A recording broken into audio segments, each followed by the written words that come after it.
The T-55AM-1 is the only Rank 6 premium tank available in the Soviet tech tree. Developed as an upgrade for the legendary T-55, the AM designation featured the addition of several composite applique armor packs, as well as a more powerful engine. These upgrades significantly improve the protection and mobility of the tank. Although upgraded, the T-55AM is still based on a tank designed back in the 1950s. With its high battle rating and fairly antiquated chassis, is the T-55AM able to compete with the modern high BR premiums of other nations? Alright lads, today I'm going to be talking about the performance, weapons and playstyle of the T-55AM-1. Starting as always with the basics, the T-55AM is a rank 6 battle rating 8.7 main battle tank, located in the Soviet tech tree. This tank is a premium and must be purchased in the pack on the Gaijin store for a price of €60. The pack contains a T-55AM, 2000 Golden Eagles and 15 days of premium time. Being a premium, the tank only has a 10,000 Silverline crew train price. It also has a relatively low expert qualification cost price of 790,000 Silver Lions and an average ace qualification cost of 2000 Golden Eagles. The T-55AM has the same base RP modifier of most of the other top tier premiums. The base modifier of 2.14 gives you an RP modifier of 428% with a free-to-play account, and 642% with a premium account. The T-55 also receives the same base Silverline modifier that all of the other top tier premiums receive. With a base Silverline modifier of 1.4, you can expect a 280% Silverline modifier with a free-to-play account, and a 420% modifier with a premium account. If you'd like to know more about this tank, and whether it's worth its whopping €60 price tag, then stick around for the rest of the video.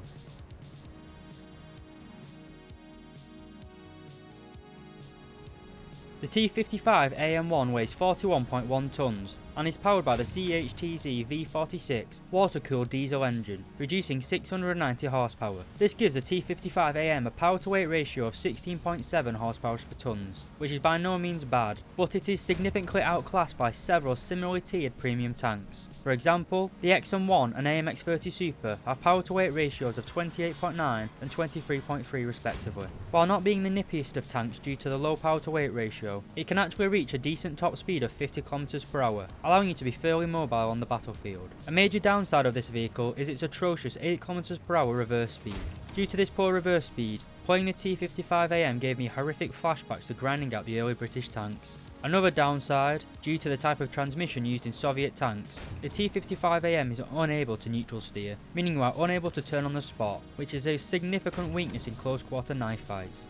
Overall, the T-55AM is unable to use its mobility as an advantage in most maps. It is unable to rush a position at the start of the game or reliably pull off a risky flank. The poor reverse speed and lack of neutral steering also means this tank struggles in close range urban combat and is much more suited for medium range engagements.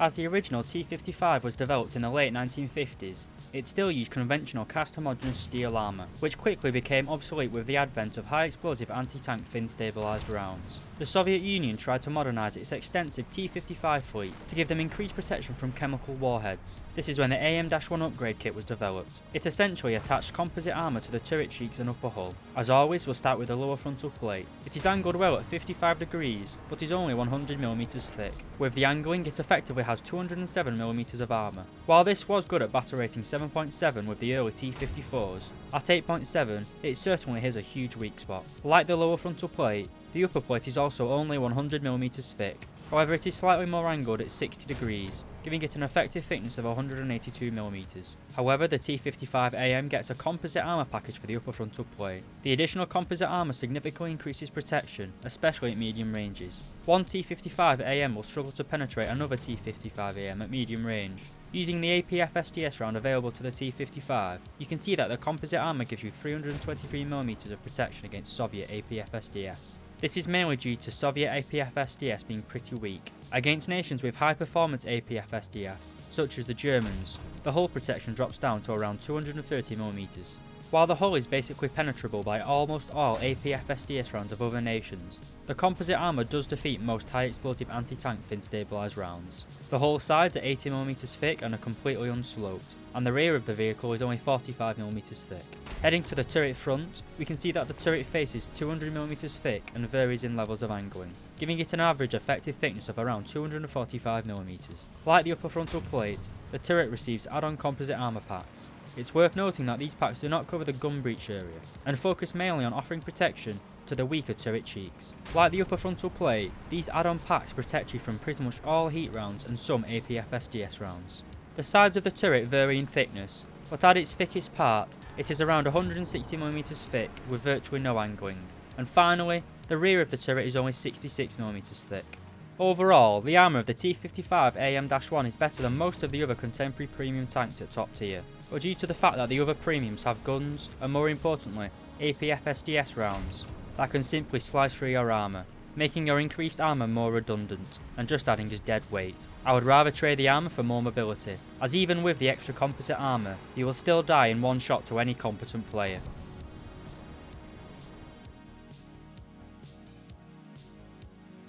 The T-55AM is armed with the D10 T2S 100mm cannon. It has 5 degrees of gun depression and 16 degrees of gun elevation. This gun depression of 5 degrees is pretty bad, as it means you are unable to put your somewhat decent turret armour to work, as your gun will struggle to depress over a ridgeline. You can carry 42 rounds of ammunition in total, with 18 rounds being classed as first stage ammunition. The cannon is also housed in a turret capable of rotating at a measly 12 degrees per second. This is substantially slower than most of the other top tier premiums.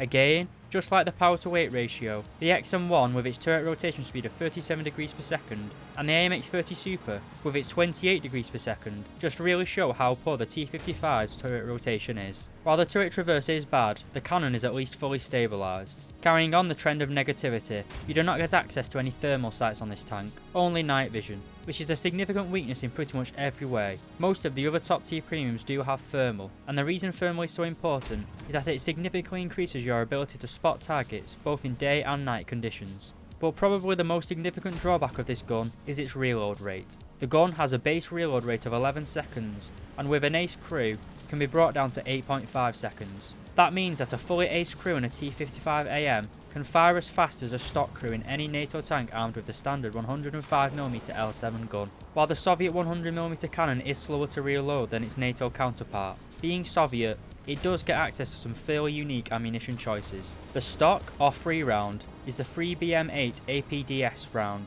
This is similar to the stock APDS round found on most of the NATO 105mm guns. It has 299mm of penetration at 10 meters, which is slightly worse than its NATO counterpart.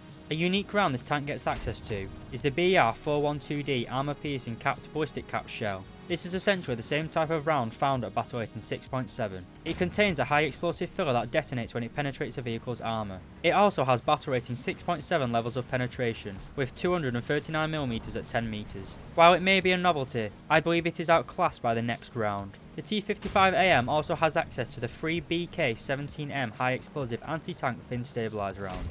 This has 390mm of penetration and a muzzle velocity of 1085 meters per second. Due to the fact that most tanks at battle rating 8.7 have absolutely no composite armour, Heat FS rounds are incredibly effective. Like the APC-BC round prior, it has the same effect as a bursting charge and does serious post-penetration damage. But the main round of this tank has got to be the 3BM25 armour-piercing fin stabilising disregarding Sabo round.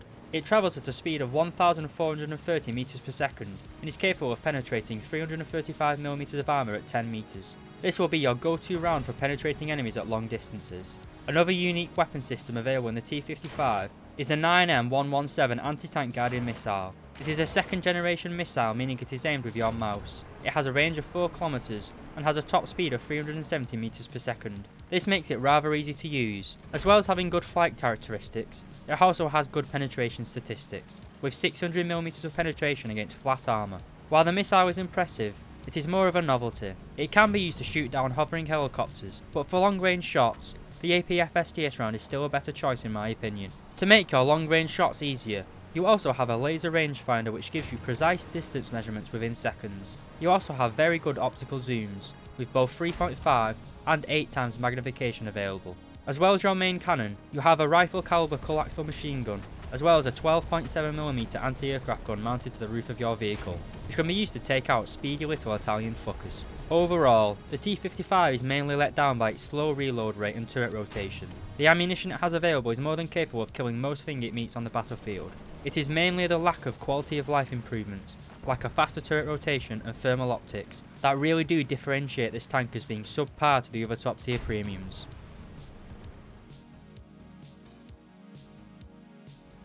The T-55AM, just like most of the other Soviet tanks, is meant to be played hull down, defending a point of interest. Here you can hide your relatively weak hull armour and somewhat reliably bounce with your decent turret armour. This should be your main goal in the early part of a game. Get to a position that overlooks a high traffic area and basically defend it, or camp it. As we covered in the mobility section, this tank doesn't really excel in tight urban areas due to the lack of neutral steering, poor power to weight ratio, as well as the poor turret rotation speed.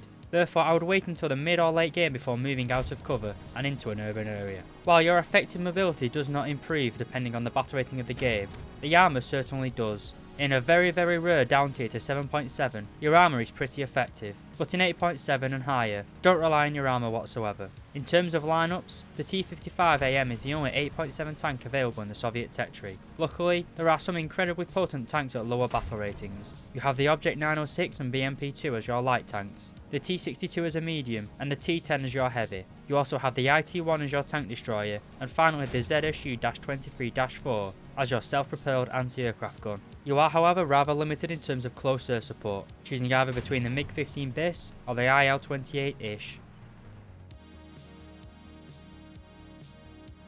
To conclude, I cannot recommend that you buy the T-55AM. It simply is not worth the €60 asking price, especially when other nations get access to tanks like the XM1 or the AMX-30 Super for the exact same price. The T-55AM is average at everything. It excels at pretty much nothing that is useful in the current meta of the War Thunder. The armour is not sufficient against APF-SDS and simply just acts as additional weight. This is mainly due to most enemies using APF-SDS as their main round at 8.7 and not HeatFS, meaning your ace card of having composite armour is pretty redundant unless you're in a down tier. I would much rather have a less armoured vehicle with best mobility. The T-55AM tries to combine armour with mobility but fails, leaving you with a tank that is neither well protected or mobile. They say there are three parts of tank design: mobility, armour and firepower. We know the armour and mobility are poor, so what about the gun? Well, it is immediately subpar due to the slow rate of fire. The Soviets are pretty much the only nation that do not use the L7-105 gun at top tier, meaning pretty much everyone fires faster than you. While your ammunition loads are suitable for taking out anything you will meet, you lack what I'd call essential at top tier: decent turret rotation and thermal optics. Overall, the T-55AM has literally nothing that makes it stand out amongst the other premium tanks. I'd say that it was only just better than the Shock Cabriolet, and that is really saying something. If this tank is ever reduced to half price in a sale, then maybe consider it, but at the full €60 asking price, forget it. You may as well buy €60 worth of cock and ball torture from your local prostitute, as that would be a similar experience to playing the T-55AM. As always, I hope you found this video useful, lads, and thank you very much for watching.